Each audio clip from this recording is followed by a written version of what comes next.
ఎగ్జారా tiles recent company 28% పెరిగింది 2 trading సెషన్స్లో. ఎందుకనంటే stock split చేస్తున్నారని. ఈ మధ్య కొత్తగా ఇది ఒక ట్రెండ్ అయిపోయింది. కొత్త కంపెనీలైనా ట్రాక్ అంతకుముందు ఏం లేకపోయినా first time they are issuing bonus కానీ స్ప్లిట్ కానీ. ఎందుకంటే మార్కెట్లో ఉండి దాన్ని కొంచెం ఎక్కువ మంది దగ్గర ఉంటాయి కాబట్టి మార్కెట్లో రొటేషన్ అవుతున్నాయి. 20% పెరిగింది అనౌన్స్మెంట్ తర్వాత.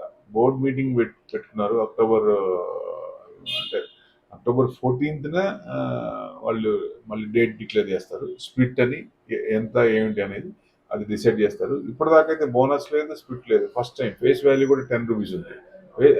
స్ప్లిట్ చేయొచ్చు, బోనస్ కూడా ఇవ్వచ్చు అనే ఎక్స్పెక్టేషన్. అంటే దీంట్లో ఒక మేజర్ కంపెనీ గ్లోబల్ ఫండ్ దీంట్లో ఇన్వెస్ట్మెంట్ చేసింది 1.48% ఆఫ్ టోటల్ క్యాపిటల్ మీద. అంటే 96.22 అంటే రేట్లో అంత దాంట్లో తీసుకున్నారు. మార్కెట్ క్యాప్ చిన్న కంపెనీ 500 crores. ఎఫ్ఐఎస్ కూడా 4% ఉంది, డిఐఎస్ నథింగ్ 0% దీంట్లో. సో అంటే ఎఫ్ఐఎస్ ఉన్నారు ప్లస్ స్ప్లిట్ ఉంది కాబట్టి లాంగ్ టర్మ్ లో మంచి రిటర్న్స్ వచ్చే ఛాన్స్ ఉంటుంది టైల్స్.